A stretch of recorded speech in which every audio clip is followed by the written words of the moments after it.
નમસ્તે વાલા વિદ્યાર્થી મિત્રો, તમારું સ્વાગત છે અમારી ચેનલ સ્ટડી ગુડ લક્ષ્યમાં. આજે આપણે એકમ કસોટી 2023-24 ધોરણ 9 વિજ્ઞાન પ્રશ્ન બેંક તારીખ 4/1/2024 રોજ જે લેવાવાળી એક્ઝામ છે, પ્રકરણ 3 અને 4 આવવાના છે. ટોટલ માર્ક્સ રહેશે 30 માર્ક્સ. તો તેમનું સંપૂર્ણ સોલ્યુશન સાથે આપણે હાજર છીએ. તો આ કસોટીને તમે સંપૂર્ણ રીતે નિહાળજો કે તમે મેક્સિમમ માર્ક્સ મેળવી શકો. ચેનલ પર નવા હોવ તો ચેનલને લાઇક, શેર અને સબસ્ક્રાઈબ કરી લીધું. એક્ઝામ માટે તમને બેસ્ટ ઓફ લક કે તમે સારા એવા માર્ક્સ લાવી શકો. પહેલાં પ્રશ્નપત્ર છે. પ્રશ્નપત્રના આપણે ડાયરેક્ટ જવાબ જોવાના છીએ. ઓકે, તો આપણે જવાબથીને શરૂઆત કરીશું. આગળ ધોરણ 10ના કે ધોરણ 11-12ના પણ તમારે કોઈ પણ વિડીયો અને કોઈ પણ પ્રશ્ન બેંક વિશે જાણવું હોય તો કમેન્ટ સેક્શનમાં કોમેન્ટ કરજો કે જેથી તમને સંપૂર્ણ માહિતી અમે આપી શકીએ. વિભાગ એથી શરૂઆત કરીએ. કયા ભારતીય તત્વજ્ઞાનીએ વિભાજન નહીં થઈ શકે તેવા કણને પરમાણુ નામ આપ્યું છે? તો મહર્ષિ કણાદે. કોણે આપેલું છે? મહર્ષિ કણાદ. 1 મીટર બરાબર કેટલા નેનોમીટર? તો 1 મીટર બરાબર 10⁹ કેટલી આવશે? 10⁹. ઓકે, અને આમાં આવશે મહર્ષિ કણાદ. નીચેનામાંથી સોડિયમ તત્વની સંજ્ઞા કઈ છે? તો એને. કાર્બન 12ના સમસ્થાનિકો એક પરમાણુ દળમાં કેટલાનો ભાગ હોય છે કે જેથી આપણે પરમાણુ એકમ નક્કી કરીએ છીએ? તો 1/12. દ્વિપરમાણીય અણુ જણાવો તો કયો છે?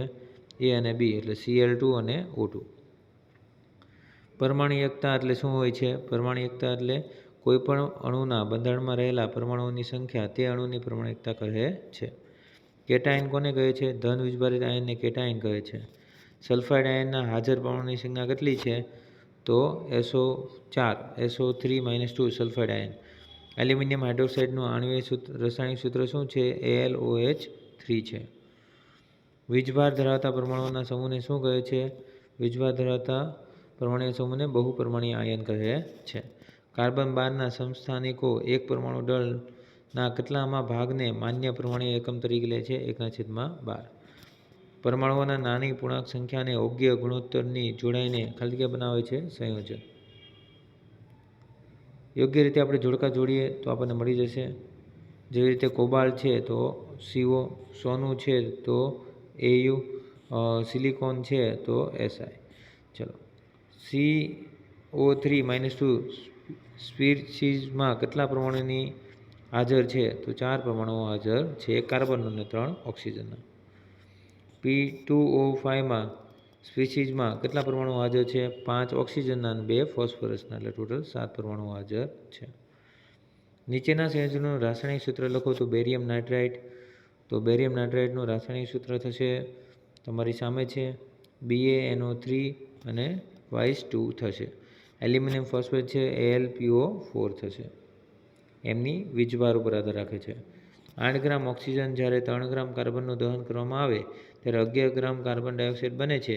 જ્યારે 3 ગ્રામ કાર્બનને 50 ગ્રામ ઓક્સિજન દહન કરવામાં આવે ત્યારે કેટલા ગ્રામ કાર્બન ડાયોક્સાઇડ બને છે? રાસાયણિક સંયોગીકરણનો નિયમ તમારે જવાબ માટેની દિશામાં કામ લાગશે. તો Ca+O2 CO2 સમીકરણ ઉપરથી આપણે લખી શકીએ છીએ કેટલું દહન થાય છે. ઓકે, તો એના દહનનું આપણે લખીએ તો 50 - 8 એટલે 42 ગ્રામ ઓક્સિજન વપરાયા વગર રહે છે. આ પ્રક્રિયા સંયોગીકરણને નિશ્ચિત પ્રમાણનો નિયમ સૂચન કરે છે. ઓક્સિજન અને બોરોન ધરાવતા એક સંયોજન 0.24 ગ્રામ નમૂનામાં 0.096 ગ્રામ બોરોન, 0.144 ગ્રામ ઓક્સિજન હાજર છે. તો વજનથી સંયોજનની ટકાવારીની ગણતરી કરો. તો સંયોજન દળ 0.24, બોરોનનું 0.096, ઓક્સિજનનું દળ 0.44.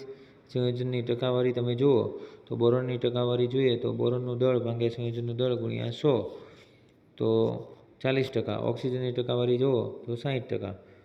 બીજી રીતે તમારે લખવું હોય તો ઓક્સિજનની ટકાવારી 100 - બોરોનની ટકાવારી કરો તો પણ તમને ઓક્સિજનની ટકાવારી મળી જશે. બહુપરમાણીય આયન એટલે શું?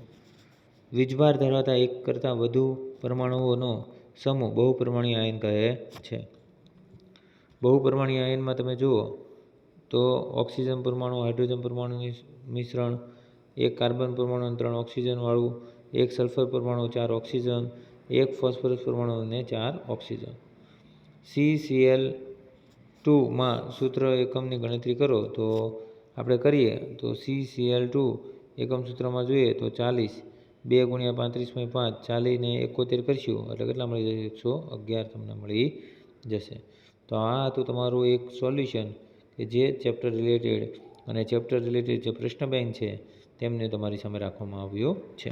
આવી જ રીતે બીજા વિડીયો જોતા હોય તો ચેનલને લાઇક, શેર અને સબસ્ક્રાઈબ અને કોમેન્ટ સેક્શનમાં કોમેન્ટ કરવાનું ભૂલતા નહીં.